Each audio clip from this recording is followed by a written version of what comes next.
Cohesive devices बघूया आपण आता. आपली जी इंग्लिश वोकॅब DNA साईडचे जे नोट्स आहेत त्याच्यामधला हा 8वा टॉपिक आहे, कोहेसिव्ह डिव्हाइसेस.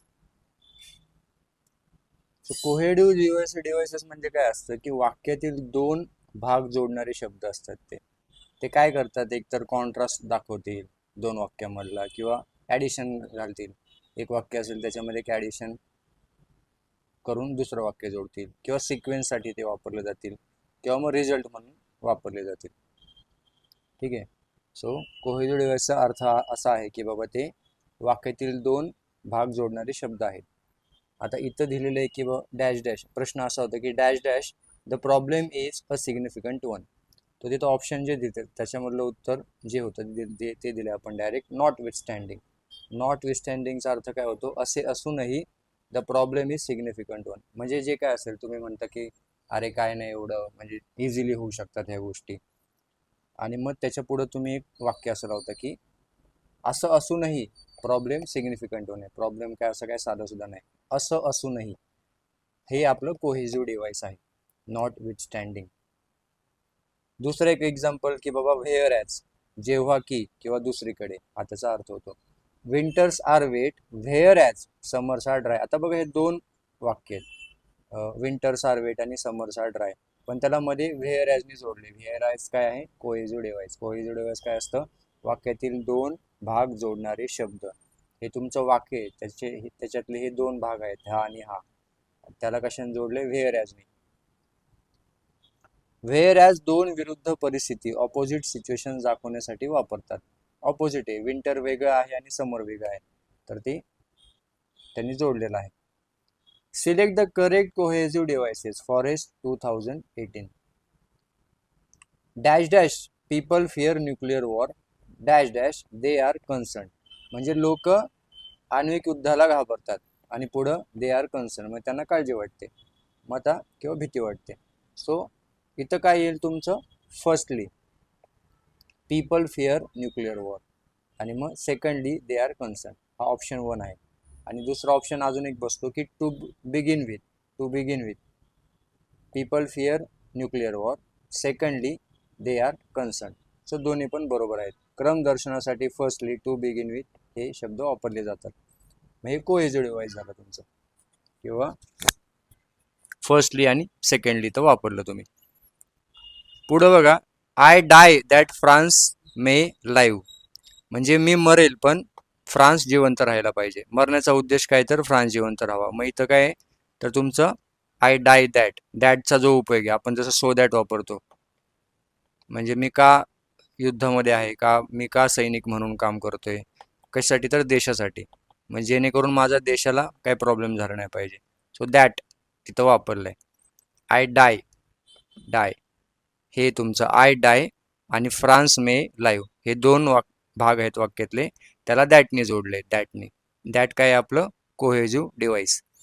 दॅटचा वापर येथे सो दॅट म्हणजे जेणेकरून या अर्थाने झालेला आहे.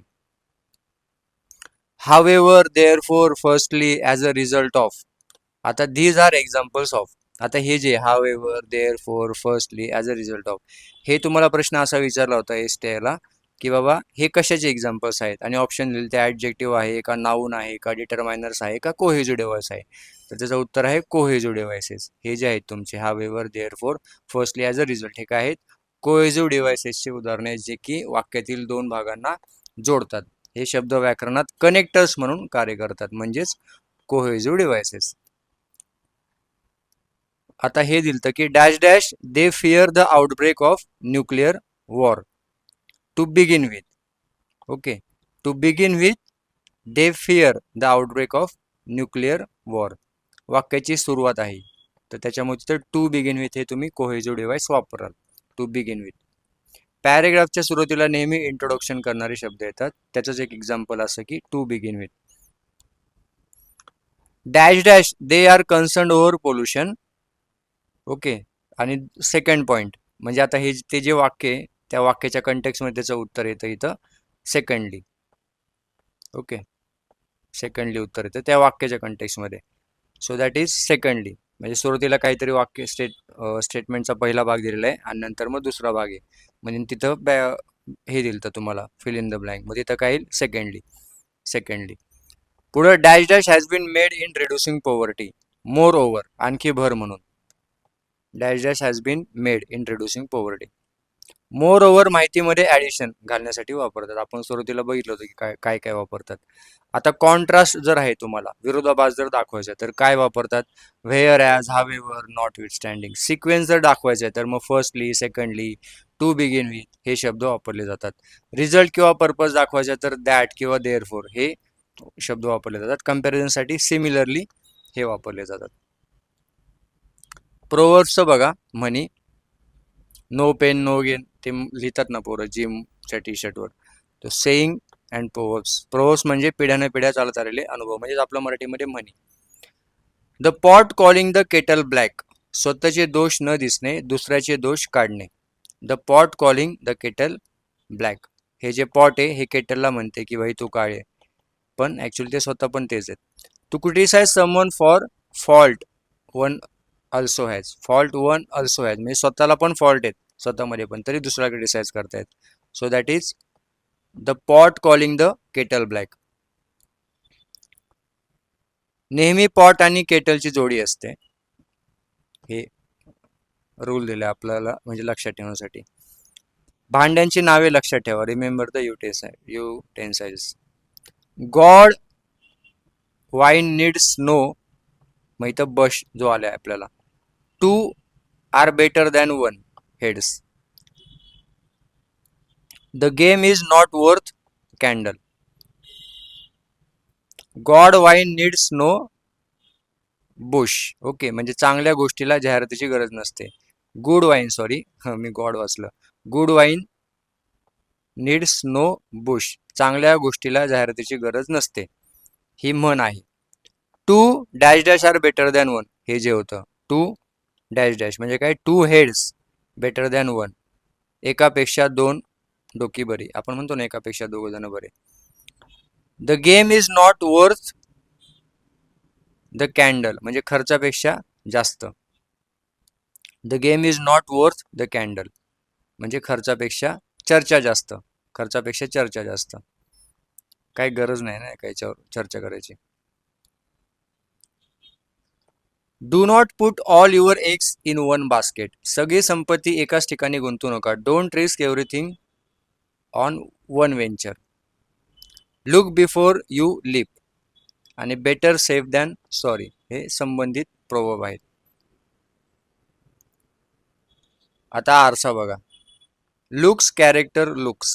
ठीक आहे. Dash dash is what handsome does म्हणजे handsome is what handsome does. Handsome is what handsome does म्हणजेच काय? दिसण्यापेक्षा कर्तृत्व महत्वाचे. Action define beauty not looks. येथे हँडसम शब्दाचा दोनदा वापर होतो, लक्षात ठेवा. ही जी म्हण आहे किंवा ही जी प्रोवर्ब आहे, handsome is what handsome does, लक्षात ठेवा. Blood is thicker than water म्हणजे काय? Family relationships are stronger than relationship with other people. रक्ताचे नाते परक्यांपेक्षा श्रेष्ठ असते. ब्लड फॅमिली, वॉटर अदर्स, असं लक्षात ठेवू शकता. Rome was not built in a day. Great work requires a great time. मोठ्या कामाला वेळ लागतो. Rome was not built in a day ही जी म्हण आहे याचा अर्थ काय? तर मोठ्या कामाला वेळ लागतो, लगेच काय एका रात्रीत होत नाही ते. To build Rome many years were required is a literal meaning. Okay, wrong. मोठ्या कामाला वेळ लागतो हे तुम्हाला लक्षात ठेवायचे. हे काय आपल्याला लिटरल मिनिंग घ्यायचा नाही आहे तसा. एवढंच की लक्षात घ्यायचं गोष्ट की बाबा मोठ्या कामाला वेळ लागतो. Great work requires great time. नेहमी रूपकात्मक अर्थ फिगरेटिव्ह मिनिंग निवडायची आपल्याला. Action speak louder than words. Better to do than talking much. STI 2004ला विचारलं होतं. Well done is better than well said. त्याच्या जवळचा सिनोनॉम जो आहे किंवा सेम जी प्रोवर्ब आहे त्यासारखीच. Well done is better than well said म्हणजेच action speak louder than words म्हणजेच better to do than talking much. मोकर गप्पा मारण्यापेक्षा काहीतरी करून दाखवा. बोलण्यापेक्षा करून दाखवणे डुईंग महत्वाचे आहे. Better late than never. कधीच न करण्यापेक्षा उशिरा केलेले बरे. आपण म्हणतो ना अरे आता खूप उशीर झाला नको करायला, पण ऍटलिस्ट तुम्ही करा तरी ना. उशीर जरी झाला असेल पण तुम्ही केलं पाहिजे, नाहीतर तुम्हाला नंतर असं वाटेल अरे मी ट्राय पण नाही केलं किंवा केलं पण नाही. त्याच्यामुळे बेटर लेट दॅन नेवर. उशीर झाला तरी चालेल, पण नेवर म्हणजे नाही केलं करण्यापेक्षा तर बरंच आहे, better late. The early bird catches the worm. One who wakes up early gets opportunities. जो लवकर उठतो त्याला ऑपॉर्च्युनिटीज म्हणजे संधी भेटतात. The early bird catches the worm. Worm म्हणजे किडा. आपले पक्षी वगैरे काय पकडतात, किडे बिडेच पकडतात किंवा ते आळी वगैरे. सो जे लवकर उठतील त्यांनाच ते भेटेल, म्हणजे लवकर सुरुवात करतील. ठीक आहे, थांबू आपण.